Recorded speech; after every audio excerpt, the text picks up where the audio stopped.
Any of the new songs that you can talk about yet? You're going to be playing tonight? Yeah, we're going to be playing.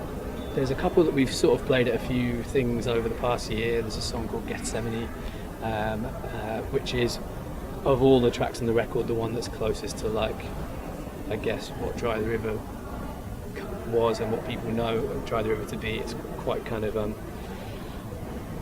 fairly heavy on the kind of biblical and more melodramatic kind of lyrics, and it kind of goes like that. Like a lot of our songs starts kind of sparse with lots of harmonies and gets into a big thing at the end. But that's kind of the only one on the record that's like that. A lot of the others are much more.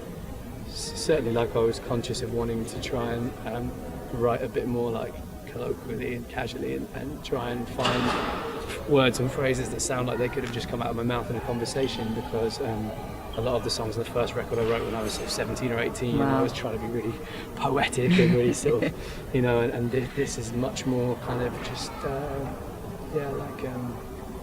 hope conversational, and like I hope people will be able to sing along and listen to it and enjoy it. There's still some fairly bit more sort of melodramatic moments on there, but hopefully there's a bit more kind of straight up, fun music on there as well.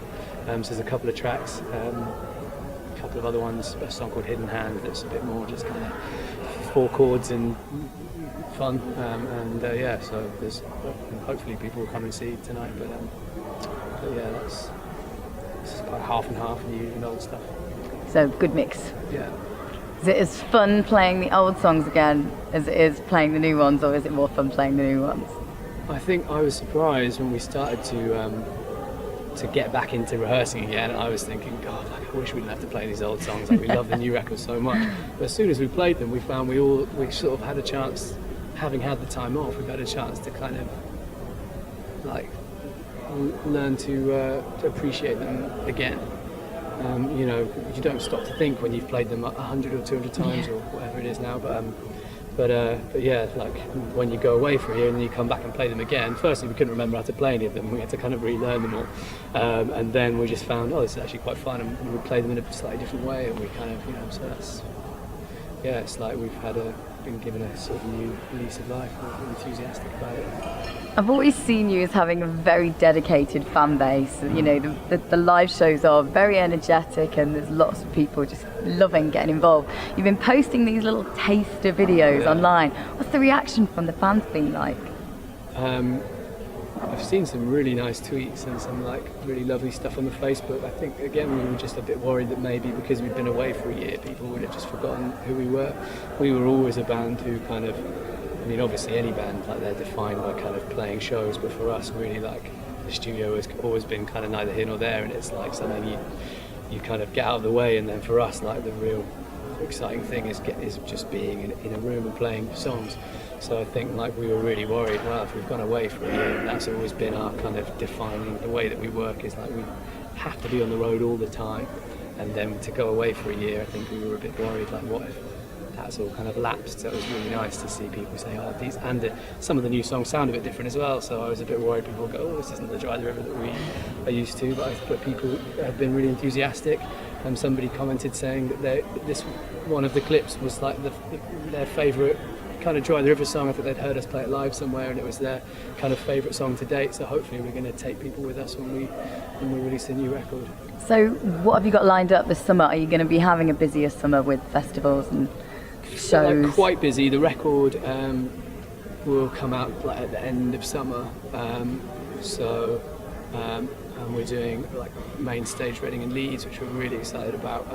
We grew up fairly near Reading, and when we were all teenagers, like when we were 15 and 16, we went to Reading. Oh wow. And it was when it was like, well, I suppose it still is, but like it was very much kind of Deftones and Green Day and those kinds of bands, and that was what we were listening to. And so for us now, like, when we finally ran it, we've done Reading for the last couple of years, but to be on the main stage for us is kind of like a little childhood dream kind of ticked off, which is really nice. And we are doing Glasgow, which got announced yesterday, I think. I don't think we even knew until like a week or two ago. I think all of our team were kind of keeping it quiet in case it didn't happen, so that was really exciting.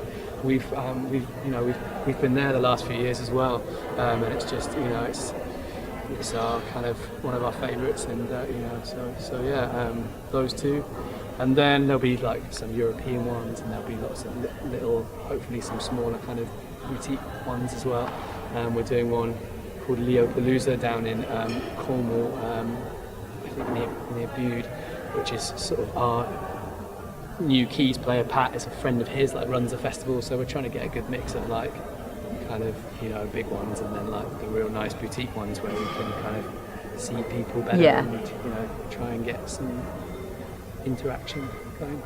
Do you find like now the lineup has changed slightly as well? There's a bit of a renewed vigour, because I always hear from bands if they've had a new member join that's like buzzing and totally excited because they're seeing things that they haven't seen on the same scale maybe as their previous experiences. Kind of influences the mental aspect of other people in the band because they're seeing it with kind of fresh eyes at the same time. Yeah, I mean obviously we were really sad to lose Will.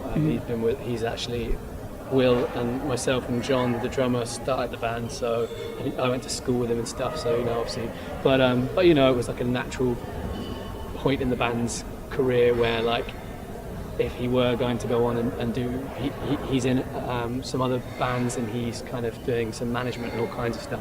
And I think he felt if we get halfway through album 2 touring and then he decides he wants to do that kind of thing, then that's going to be much more. So it was just kind of this natural point where if ever it were going to happen, then that might be a good place to do it. So that was, that kind of made sense to everyone. But just I think with any band or just with any people who are together, all together all the time, there's definitely going to be like a change of just kind of energy if you get a new member in. Pat was kind of we've known him through him playing session on a bunch of stuff, and he's very upbeat and positive about everything and very patient, and he's great to have around. Sounds like you've got a massive year ahead of you, and enjoy the show tonight. We can't wait to hear the new songs. Thanks very much. And thanks for the chat. Cheers. Great to catch up. Nobody would ever forget By the River, I promise you. Well, here's hoping.